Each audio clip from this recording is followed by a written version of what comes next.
Board of Ed, Danbury, Community Relations. Today, September 20th. I call the meeting to order. It's 5:59 p.m.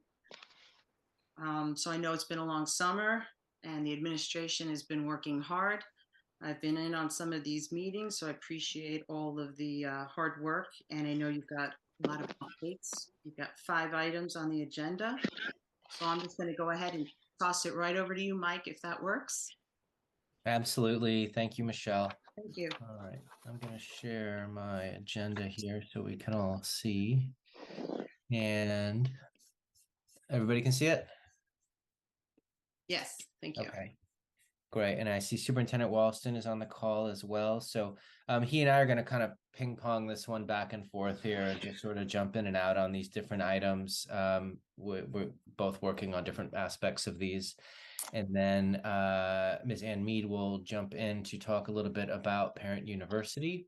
And then we'll all sort of have a hand in items 4 and 5, just talking about some of the items coming up over the year and what we think will be coming up on the October 18th meeting. So, all right, number 1. So we wanted to talk a little bit about board members, and I know historically each board member gets assigned to 1 or 2 schools, and that's sort of the region that they stick with. And I'll throw to the superintendent to talk a little bit more about this.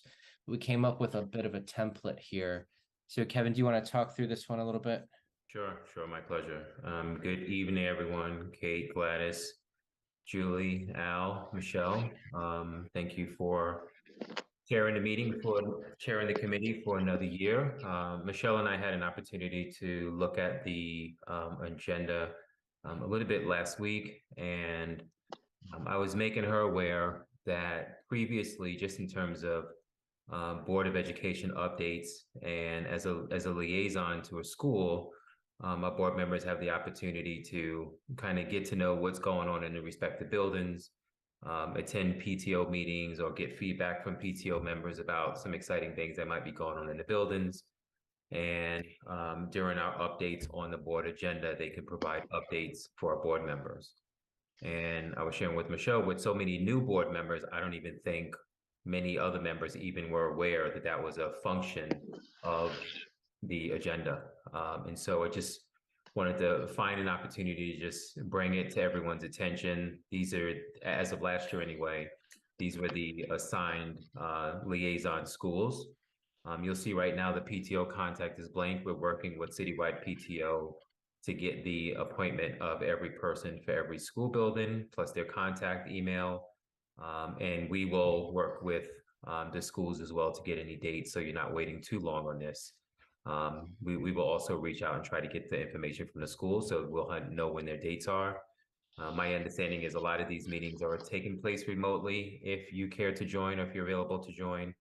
And then some instances they're in person at Citywide PTO. We'll probably learn a little bit more of how these things are functioning across the district. But in my first couple of years in the district, in my prior seat as an assistant superintendent, and my first year a little bit, because at that point, Rachel had moved over. She was the person who was oftentimes giving the vast majority of the updates and reports. But when she moved to the chair position, I kind of felt like she wasn't doing it as much, but she had some kids at AIS and Westside, and oftentimes she'd give updates. And she would, and mentioning anything from trips that may have been going on for the school, to fundraisers like toy drives, during the holidays, or kids coming in to buy books, and there may have been a drive to help a bunch of students buy books. And so she would speak about those things, and other board members would also give updates about what was going on in other schools. So it's a great way to just kind of be connected to the building and just kind of get an understanding from the parent perspective, kind of what's going on in our schools, and update the board accordingly. So Mike, that was it. And I don't know if there are any questions. I know obviously Gladys, Kate, and now Michelle have been around for a while, and Al as well, and happy to speak to this a little bit as well. May I ask a question, please? Please, Kate. I just want to clarify, Mr. Walston. My understanding from the last year when this happened is that the school principal or PTO head for that school was supposed to be reaching out to us. We had this discussion at the citywide PTO meeting last year. And I know we haven't had one this year, but I wonder if there's a way that, we could get a contact that we could be in touch with as board members, because I never heard from anybody at the schools I was assigned to. I think, Kate, and that's why we have this up on the screen in terms of the PTO contact's name, and then email, and hoping that would be the vehicle in which to be connected to these meetings. Okay. And I recall, communication last year that, sometimes there may be reasons why some PTO groups are not inviting in board members. I don't know. And so if there's anything that we could do to, address those barriers, maybe it's something we could talk about at citywide PTO on Monday. Okay. Thank you. Okay. We can certainly assist with connecting to if you're not being successful. I think that, go ahead, Gladys, please go ahead. I would just like to say over the years, it has always been, and I think COVID put a lot of things on the back shelf Mhm. where people didn't feel comfortable having people in the classroom or whatever the case might be. But all my time that being on the board, once we did the assignments, I think it usually come about January, where you're going, which school you're going to be representing. The superintendent secretary always contacted that school, and I'm going back to Debbie Warner. She did it for years. Contacted the school and told that particular school. And I would assume it went through the secretary, and the secretary contacted that school PTO leader and said, "This is your representative on the Board of Ed. Would you let them know when you're having your meetings?" And I know that's what happened when my son was at Rogers Park, and that's going back quite a few years ago. So I don't know why it sort of stopped, and we didn't get back into the swing of things. But I don't see anything wrong with just calling, the secretary and says, "May I speak to the principal? I am your rep. Could you just let me know when you're meeting?" And I think half of the schools, especially ACE, they had no set time that they wanted board members to come in. And they will always call you the 3 years that I represented ACE.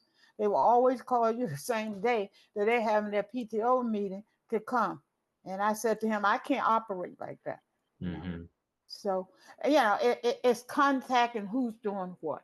I don't see it as something that we should lose, even though I don't like the way it's structured, because citywide PTO is doing the same thing that we're doing.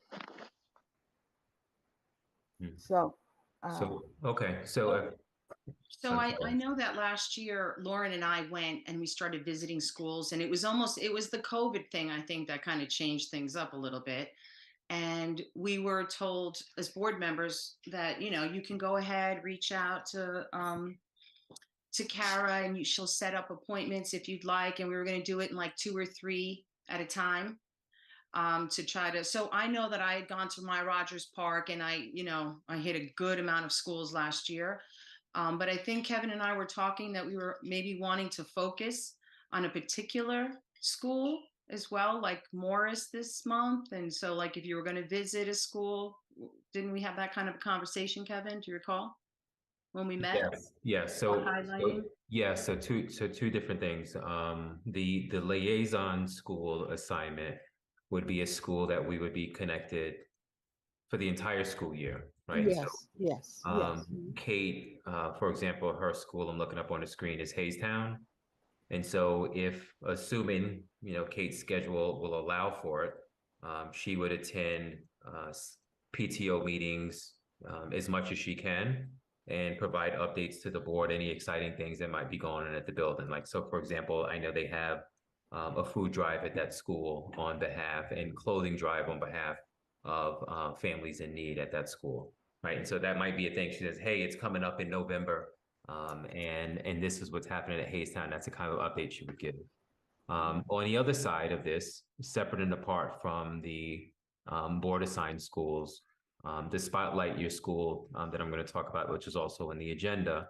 And I had mentioned this, I believe, also at the last board meeting, to try to encourage board members to go in. And so, when one of our schools is on spotlight for the month, feel free to, call the principal. Kara will set up an appointment if you want her to do it for you, and, see if you can find an opportunity to meet that staff, meet the principal, see the exciting things that's going on in that building. And so when our staff and our kids and our families come to see us at the boardroom, when we go to shine a spotlight on our schools, we all feel like we've known each other already. We've kind of gotten the initial introductions out of the way, and I think everyone will continue to just kind of embrace the process as we get to know each other. So that was the initial thoughts around the spotlight. And again, just kind of focus your visits, if we could, on the schools that are going to be spotlighted for the month.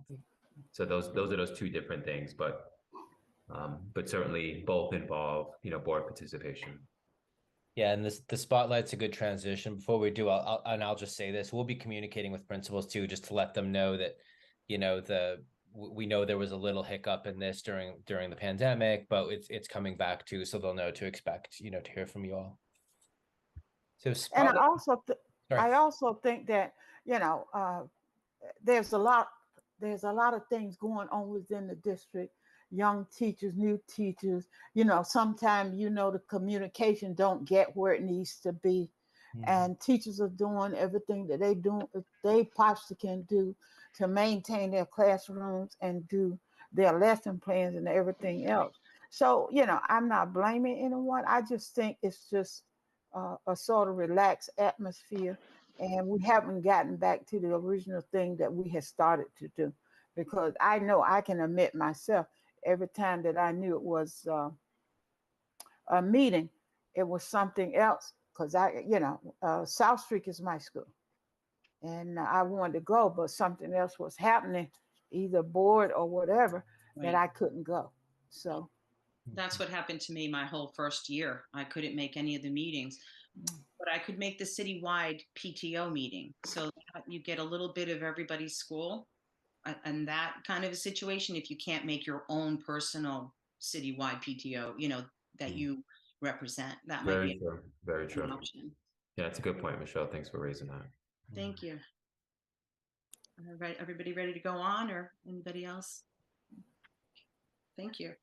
Thank you. So and this is, Kevin had just started talking a little bit about Spotlight Your School and how that process works, as well as the Portrait of the Graduate. So Kevin, I'll let you keep rolling on that one. Okay, so I had mentioned, and I hope the board is not getting tired of hearing about this, but I had talked about the Spotlight Your School at our last meeting, and I just wanted to emphasize that we will be asking schools to make connections to Portrait of the Graduate. And so for example, if King Street Intermediate is going to come in and say, hey, these are our kids, and nobody eats alone for this week. So for example, that's going to be showcased at Great Plain this week. And that's a perfect example of our students acting as advocates, as they're empathizing with their peers, they're showing empathy, advocating for everyone to be engaged at their respective schools. And it's a community-wide effort to make sure everyone is included, right? And so that's an excellent example of our kids serving as advocates in that building. And so if Tina has pictures of her kids engaging in this kind of activity, whether it's PBIS, whether it's Nobody Eats Alone, that would be an example of, and being intentional about talking about our kids serving as advocates.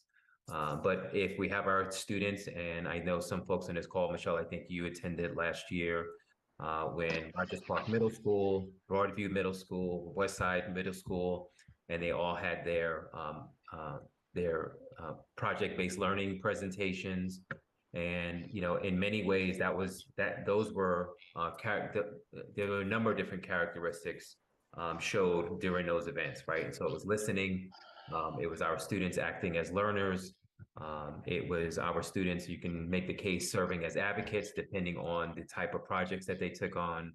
And so we're going to be asking our principals to make connections to the many characteristics of the Portrait of the Graduate, while they're presenting, because we want to make sure it stays aligned with our overall goals of where we need to get our kids. And so and I think we talked about some of these things in the superintendent's evaluation and goal setting piece. So Kate had asked the question, Kevin, how do pre-K 5 staff see themselves in the work of the academies? How does 6-8 staff, and I'm paraphrasing Kate, excuse me, but how does 6-8 staff see themselves in the development of the academies? And we need to be intentional about the portrait of the graduate in those respective connections. And so if, Ms. Cooper's grandkids, if they're going to access the curriculum at the 9th grade, during the K1 and 2 years, they need to learn how to read, right? So that they can access the curriculum in grades 3, 4, 5 and begin to learn the content that they're going to continue to encounter 3, 4, 5 middle school, and make sure that they're ready to access the curriculum that we're preparing for them in the 9th grade. So we need folks to continue. When I say folks, I mean our staff and our families continue to see themselves in this global work that we're doing. And I think, quite frankly, the connector of all of this work is our POG work. And so we want to make sure that our board meetings, we're continuing to educate the board about the portrait of the graduate, but also push our staff to think about these things in these kind of presentations so we can all understand the connections. And that's not the only way we will connect the work, but we wanted to make sure we found an opportunity. We use this as an opportunity to make those connections for everyone. That's all I have on that one, Mike. Okay. Thank you. All right, number 3. It's been another very exciting start of the year for Parent University. I think we have one of our biggest cohorts to date. And Ann Mead is going to tell us a little bit more about what's coming up with Parent University. Great. Thank you, Dr. Seelig. Good evening, everyone. Yeah, this is a very exciting year. We're really into our 3rd year with the concept of our family university and exactly what that looks like.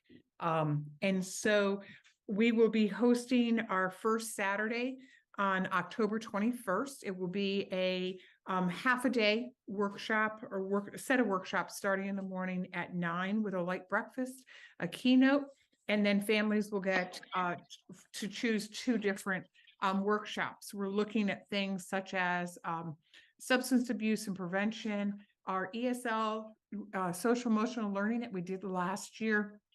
My Child's Driving Me Crazy was a big hit, and parents have asked for that again.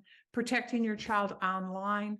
The fairly new Sparkler app that we are encouraging all of our families to get enrolled on. It's a birth to 5 program where families can track their child's growth and development. And each day on the app, they get some ideas of things to do at home with their children.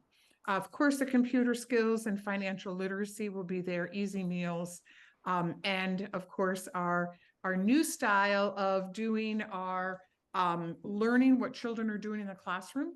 So we'll be using our curriculum coordinators again to print out the students who are enrolled, or for the parents, the DIBELS and the iReady tests.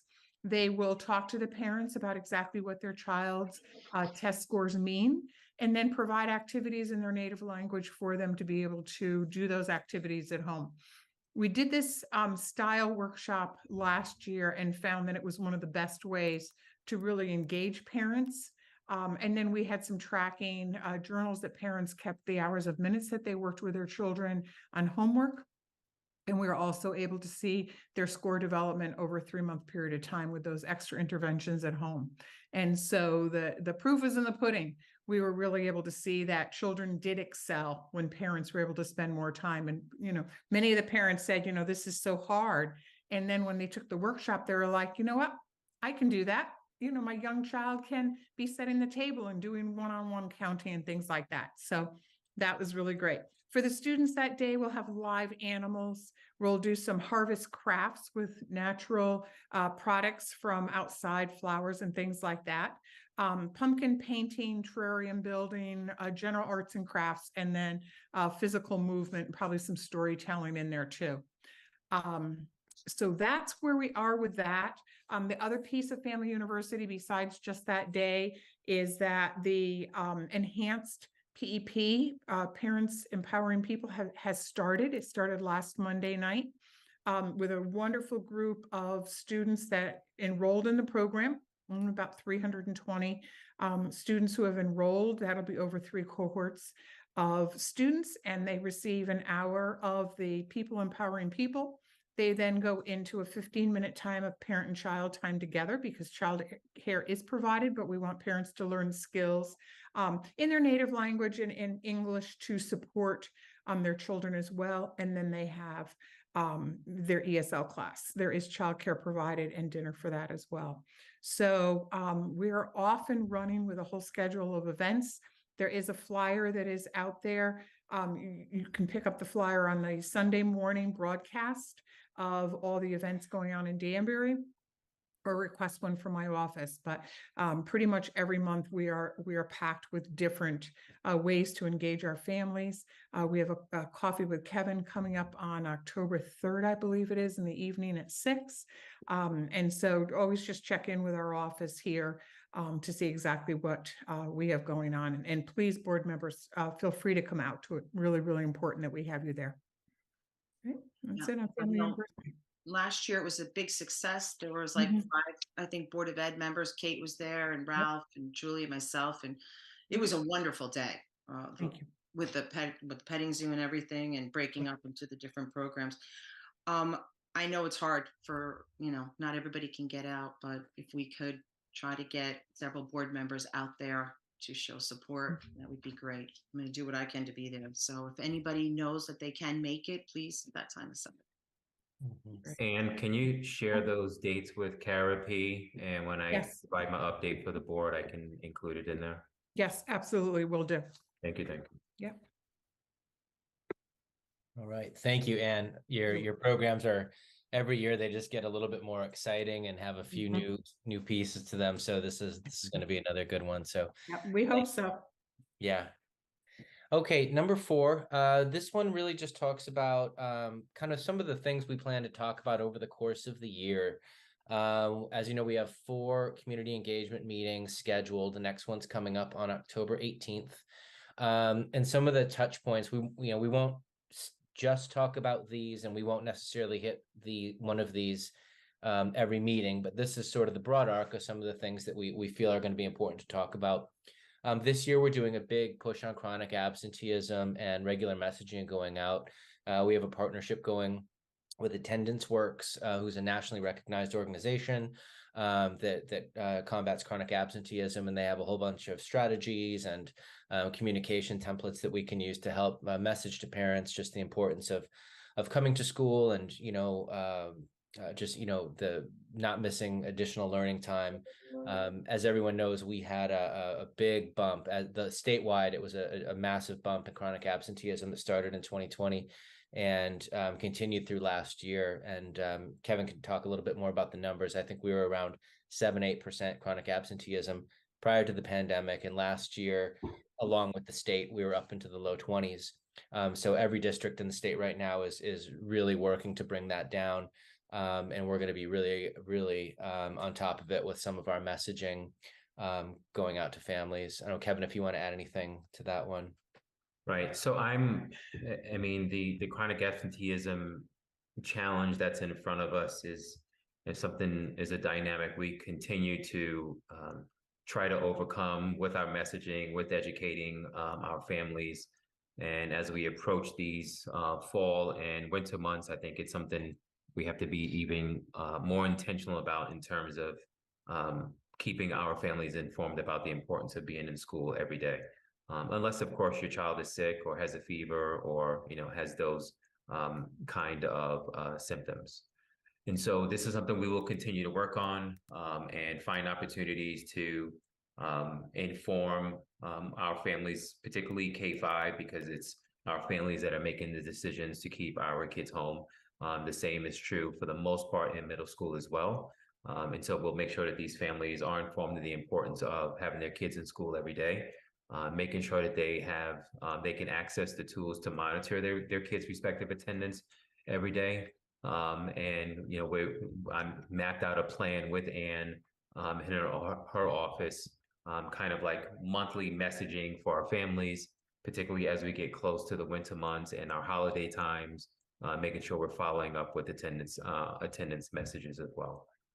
And so we're going to continue to try to find creative ways to keep folks connected, but also encourage our families to monitor their kids' attendance and find ways to emphasize the importance of being in school every day. Thanks, Kevin. Okay, the second one that we're going to be talking a lot more about this year is our Collective Impact Initiative. And over the last year, we've been in the very early preliminary stages of our Collective Impact effort, which is really, we're a member of a effort that pulls together a whole bunch of community agencies and organizations in an attempt to sort of look holistically at some of the challenges that our students and families face, and to think about just the wide array of resources that we have available to us throughout the community, whether that's the schools or the healthcare system or social services. And Kevin, I don't know if you want to talk a little bit more about the point we're at and in that process and what's going to be coming down the pipe this year. Sure, my pleasure. And I'll ask Ann to tag in as well. So one, chronic absenteeism is one of the three things that Collective Impact has began to discuss. We have a number of representatives from our respective community at the table. And I think the way I described this to the board previously, it's an opportunity to have agencies and partners at the table to really address what I see as blind spots for the district. And so when I say blind spots, when we're talking about trying to address gaps with early childhood and trying to encourage our families to have their children participate in early childhood programs from between 3 and 5. This is, not necessarily within the jurisdiction of the district, but it does not mean it's not still important for the district. And so these are one of the goals that's already been established for the collective. Another one, of course, and you've heard a lot about this, is chronic absenteeism. This is well within our reach, but then there are some issues that may arise that outside of our reach. And so this is our families that might need agency support throughout the community. And so we have representation from these various communities. We may have issues with childcare. We may have issues with social emotional challenges. And so a lot of these things have been discussed in our meeting and collectively trying to find ways to combat these obstacles that the district is experiencing and make it an opportunity for the entire community or these community representatives to find solutions to problems for kids in schools. And I know we have some updates regarding the impact in terms of our ability to secure ongoing funding, but also a person who's going to lead the charge, because it's, right now the initial leading of this has been through consultation and really heavy lift for us. But I think the gradual release is about to start. Yes. Thank you. So we had a meeting at the end of July, at the end of August, where we had 32 different community partners and parents at. So we were really excited about that number of folks. And we looked at the work that's been done so far, and we have a draft vision and mission. And we are looking at the 3 areas that Kevin talked about: absenteeism and learner engagement, the early childhood, and the mental health of our students. We realized that with the use of our consultant, we needed to have a person that could lead the charge totally on this. And so we started advertising for an executive director in June. We did several rounds of screenings with 13 or 14 applicants. We then brought it down to 5 and then down to 2. And this past Monday, we had the opportunity to interview at length 2 different candidates who actually had to do a presentation back to us on what their 90-day plan would be in starting as an executive director. So we are down to 1 candidate right now that the references and the background checks are being done on. And then we're hoping that early next week an offer will be made to that person. So we're very excited about this. And as Kevin mentioned, we are working with an outside consultant who's very well known in the state, Alex Lunding. This is the work that he does. And we will be shortly convening about 4 or 5 different financial partners to invest into the Danbury Collective Impact to keep this project going. Nellie Mae Education Foundation out of the Boston area has been our premier funder on this. And of course, we'll continue to work with them for any funds that they might want to continue to put towards this. But as part of its growth and development and sustainability is to look for other funders to support it as well. So that's, Right. we were on with that. Yeah.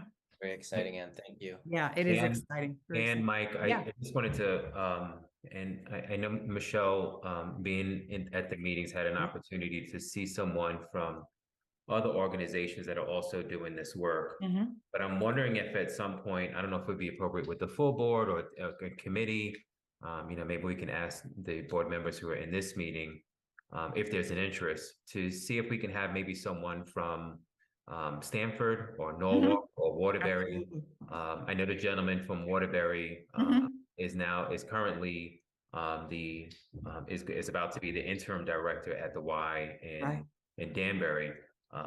And he's a very active member of the collective in Waterbury now. Exactly. But I guess my point being, I'm just wondering if we can get someone to kind of give our board an opportunity to better understand what the collective impact is, what it does, what it is not.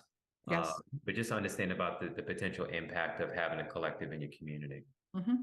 We can certainly schedule that at the board's wishes. One of the things that we did when we first started this up, we had found out we had the funding about a year ago, is we went to those collective impacts and said, okay, tell us kind of the rules of the road. Where are the pitfalls? We don't want to fall into those. How did you start up yours? And most of these are a minimum of 7 to 8 years, and Norwalk Acts has been in a collective impact for about 13 or 15 years now.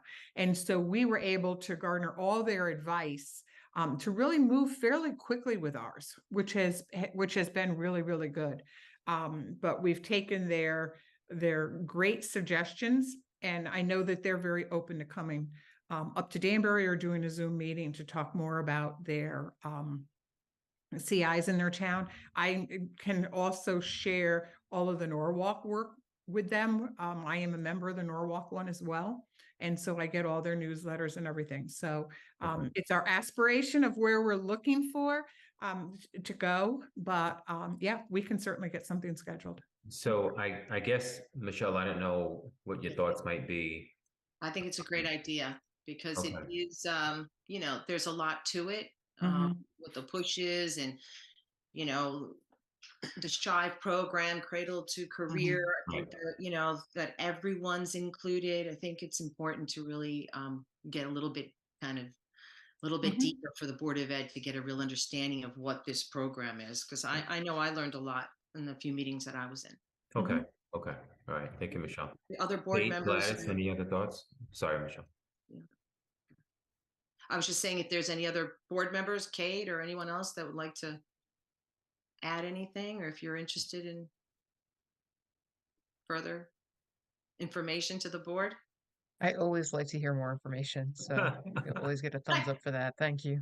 You and me both. Good. Yeah. It's exciting once we get to, know more of the details. So I think that's great. If you could coordinate that, Anne, that would be wonderful. We can do that. Thank And you. what's cool about having some of those more seasoned groups in there is you start to see the longevity data start to come through places where, we're only talking about chronic absenteeism now, but what does that mean over 10 years, right? And you start to see some of these data points come out where you're like, oh, wow, that moved as well. So that'll be exciting to have them join. Yeah. All right, this next bullet, now everyone heard about this one at the last board meeting, so I'll just go quickly through it. Adult and continuing education, Rick Reusi presented our last board meeting to talk about some of the exciting changes that were going on in adult ed. As you know, we have a very exciting partnership that we're starting with WeRace that is bringing in a partnership with Milford that's going to really expand our array of offerings for adult ed courses. So we'll be talking more about that over the course of the year, just how that's going, what the enrollments look like, and all that. So, and lastly, community events. As always, the end of the year is going to be chock full with these events, so we'll have them on your radar early this year, just to make sure everyone has time to schedule around them. The big ones, of course, Teacher of the Year. We're going to be aiming for late April again for that one, so we can just get ahead of all the May events that are coming up, the moving up ceremonies, the graduation. We'll be providing those dates as soon as we have them, just to make sure everybody can block out those dates, and we don't have any double bookings. So, and again, and Kevin, I know there's 1,000 things that happen, in the second half of the year here. So if anything else, feel free to jump in and list it out. Right. And so I was just gonna say, I think we missed the comma, et cetera, because these events and more, the big ones that we think might be interest to the board, we will make sure those are included, and we'll create some kind of like community event dashboard. And as far as as we could possibly plan them, we'll make sure that they're available for the board and for our community, quite frankly, to attend. All right, and then number 5, just a quick overview of what we plan on talking about in our October meeting. Of course, it is budget season again. So our colleague John Spang, the CFO, will probably be making an appearance to talk high level about some of the budget priorities, the way the budget's shaping up with some of the known knowns at this time. Usually it's talking about things like salaries rolling over, the cost of inflation, and then maybe some of the things that we just anticipate coming down the pipe. So I think we'll have some high level numbers at that point. And then we'll start sharpening our pencils and getting down into the weeds of where we can save dollars and where we need to invest. So that'll be the sort of high level focus. And I think that the two things that we'll be drilling down on specifically as it relates to this committee is going to be adult ed, what some of the costs look like for adult ed. And of course, things like family liaisons. So we're gonna drill down specifically on things related to community relations in this meeting, but also talk about the budget just kind of more generally. So the public has just a more broad understanding of the process and how it works, and points at which you can engage and participate in some advocacy. So any questions about that? Anyone? I think we're good then. All right. All right, going once, twice. All right. Is there a motion to adjourn? Anyone? I'll make a motion to adjourn. Okay, Kate made a motion to adjourn. Anyone? Second? Or we just adjourn? I think Ms. Cooper's on mute. Oh, I second the motion. Okay, great. I couldn't see you on my screen.